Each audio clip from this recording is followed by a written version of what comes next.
don't like feeling like Iran's on a 1 week brink of a nuclear war. Guys, it's 4-1. The deal that Mr. President Trump, you just admitted, the deal they signed. How do you sign a deal that says that Iran and Oman are going to collaborate and figure out who gets through the Strait? Then Oman says yeah. What's up, everyone? Good to have you back. Pull up a chair for this one. This is a Fox panel that was built to celebrate the strikes on Iran, and instead it turns into 3 people talking over the one person asking the hardest question in the room. Harold Ford Jr. is outnumbered 4-1, and he keeps pushing on the actual document that got signed, the one that reportedly gives Iran and Oman a say over who controls the Strait of Hormuz. Nobody at that table wants to touch it, and the way they dodge tells you more than any answer would have. Hang in with me right to the finish, because the last 30 seconds are the part everyone else is skipping, and honestly, they're the whole story. Also, do me a favor and let me know in the comments what city or country you're tuning in from. Seeing where you all are watching from never gets old. Alright, let's get into it. Scum, a little loco, and cuckoo.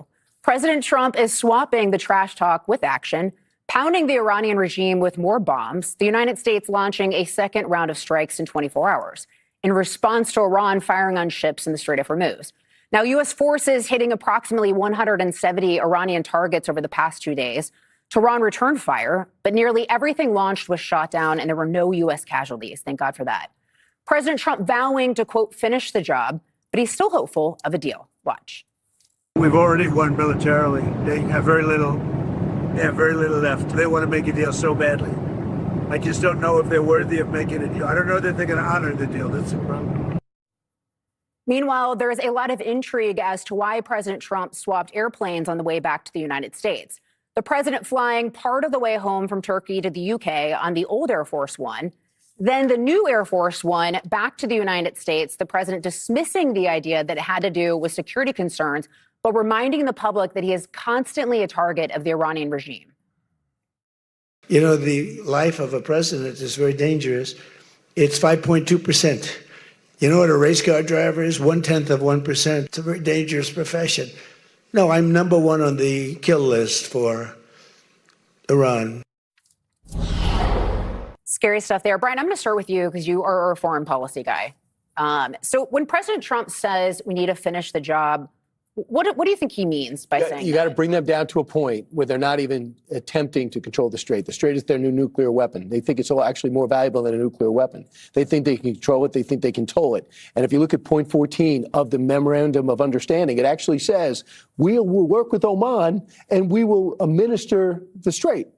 So why that's in there is unbelievable, and why they signed off on the MOU is not understandable, because it almost as if Iran wrote it. Now, the only thing stupider than all that is Iran didn't realize they had the outline of the framework of a deal of a lifetime. That is, you leave the Strait alone, you get your funds eventually unfrozen, you begin to sell oil, then you survive to live another day. But instead, you're back to a destroyed economy, a capital that doesn't have any water, and strategically, we're blowing up their rail lines, we're taking down their missile defense, we're taking down their drone operations. This isn't just random, let them feel pain and blow a few things up. They know exactly what they're doing.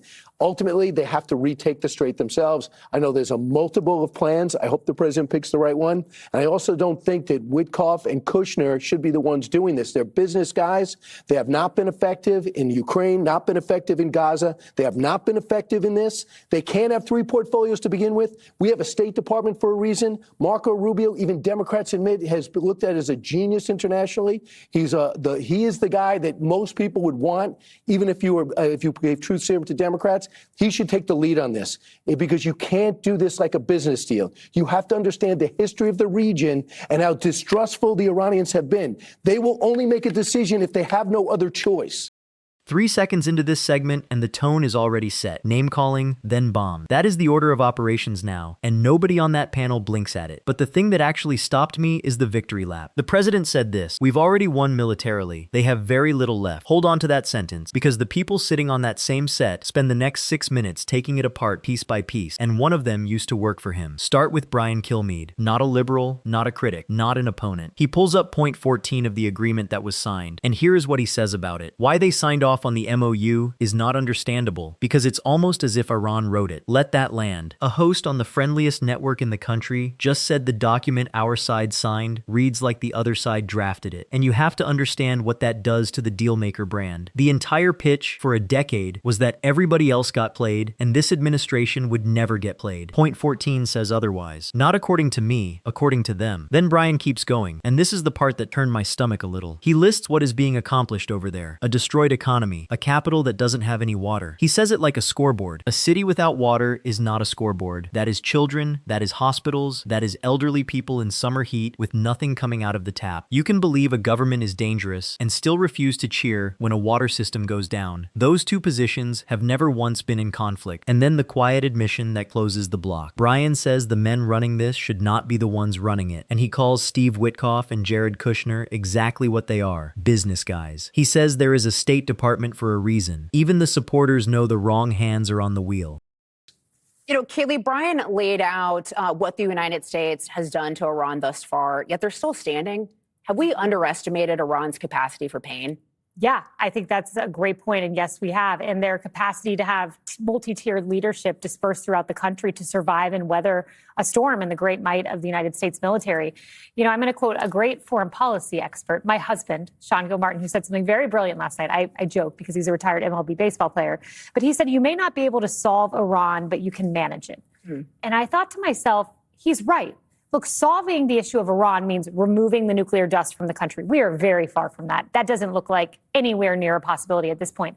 But managing the nuclear dust means burying it, making sure it stays buried, occasionally engaging in strikes when necessary. And he said this, and I thought it was a great point. And Byron York then kind of outlined this point in greater detail. He said, forget about any sort of treaty or agreement. If more extensive bombing is needed in the future, do it then. There's no need for a neat, clean ending to this. Just keep up the pressure and move on. And that might ultimately be the answer. It's not a clean answer. It's not the answer, you know, any of us hoped for or wanted. But managing Iran, burying the nuclear dust is certainly much better than in the pre-Trump days where Iran was a day or two or a few weeks away from a nuclear weapon. But you just need that straight open. I mean, maybe President Trump should bring your husband on board. There you go. A lot of Sean Gilmartin. a lot of common sense there. Yeah. Bring him into the negotiations. You know, Harold, you are a former member of Congress. You know how elections go. We've got a midterm election coming up. What role is that playing in some of the decision making behind the scenes, do you think, with the Trump administration? So I think that Brian is 100% right. I think the president, what the Iranians know from a leverage standpoint is that they know they control the straits. We can do all the talking we want about us, but we don't control the Straits of Hormuz. They do. Two, the president does not want this issue at the forefront politically over the next several months. And the Iranians also have library book cards. They've read The Art of the Deal. So you add those three things together, and they now have figured out a way to negotiate more effectively. I think Brian says something that it's not meant to be critical of Mr. Witkoff or Mr. Kushner, but this is a different set of negotiations than the Abraham Accords, or for that matter, some of the incredibly successful real estate and business transactions both of those men have driven, instigated, and been a part of. These are the most difficult, the most untrustworthy, the most uncouth negotiators that you're going to face on the world stage. And you have to have people who understand, not just the State Department, but even some of our nuclear experts.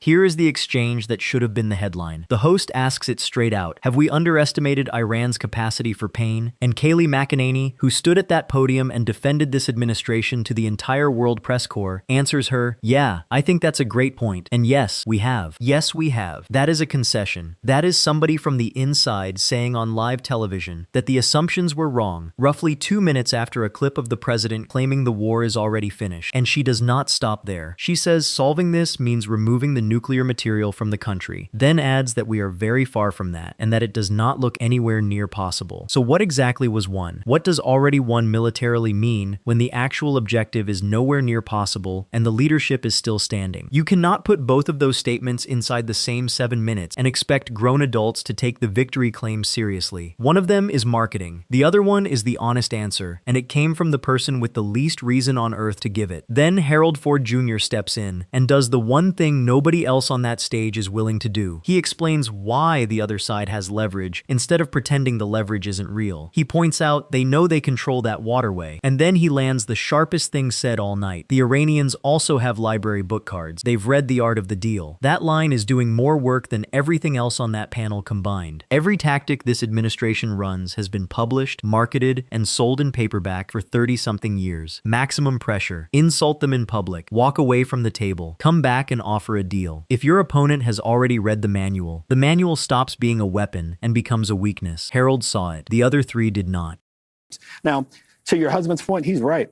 We had that, though. We've been managing this relationship for 30 years. And a guy who managed it back then at 2000, in the mid-2000s was Barack Obama. People didn't like his deal, but the deal was not as bad a deal as we think. Sunset clauses. Right, but that was, but Kate, let me just finish my point. That was managing the deal. Now, you may not like the management of it, but that was managing. I don't like feeling like Iran's on a 1 week brink of a nuclear war. Guys, it's 4-1. The deal that Mr. President Trump, you just admitted, the deal they signed. How do you sign a deal that says that Iran and Oman are going to collaborate and figure out who gets through the strait? Is it better, Harold, that the nuclear dust is buried? I would say yes. Right, it wasn't buried during the Obama era. But here's the thing. No, it was not. The Straits of Hormuz has now, to your point, Lisa, has now overtaken the uranium enrichment as the key issue. Why? Because what the Iranians have figured out, Kaylee, is that to manage America, all you have to do is hit them economically, hit their pocketbook, hit their wallets. What we don't have, I'll finish on this point. The objectives, strategy, and end game. We have none of those. We have neither of those things do we have clearly at this point. And until we do, we are going to find ourselves dealing with this week by week by week. 4 against 1. Harold Ford Jr. actually has to say it out loud, but guys, it's 4-on-1, and I want you to sit with what that is like. One person on a panel constructed to agree with itself, 3 voices cutting across him, and he still lands the hardest question of the entire segment. He asks how you sign a document saying 2 other governments will collaborate and figure out who gets access to that waterway. Nobody answers him. Somebody mutters that the other government said yes, which is the entire problem, and then the subject gets changed. That question sits there unanswered for the rest of the broadcast, and I think it sits there because there is no answer to give. And here is what people don't realize about that strait. This pressure point did not appear last year. Back in the 1980s, during the long war between Iran and Iraq, both sides spent years attacking commercial shipping in the Gulf. It got bad enough that in 1987, the United States reflagged Kuwaiti oil tankers under the American flag and escorted them through with the Navy. Historians call that period the Tanker War, and the lesson from it is the one nobody in that studio wants to repeat on air. That waterway has been used as leverage for 4 decades, and firepower has never permanently solved it. Not once, which is exactly where Harold takes it. He says that to manage America, all you have to do is hit them economically, hit their pocketbook, hit their wallet. That is the whole strategy on the other side. It costs them almost nothing to keep doing it, and it works every single time. And then the last thing he gets out before the panel runs off to make jokes. The objectives, strategy, and endgame. We have none of those. None. Not one. And the room has no response to that, so it laughs instead. That is the part I cannot get past. There are people living under those airstrikes tonight. There are American sailors sitting in that waterway, waiting on orders they didn't write. And the closing beat of the segment is comedy. If you are going to put a country at risk, you owe it a stated goal, a way out, and a definition of what finished actually looks like. Harold asked for all 3 on national television. He got a punchline. So what do you guys think of this? Leave your thoughts down in the comments. Please like and subscribe, and I will see you in the next video.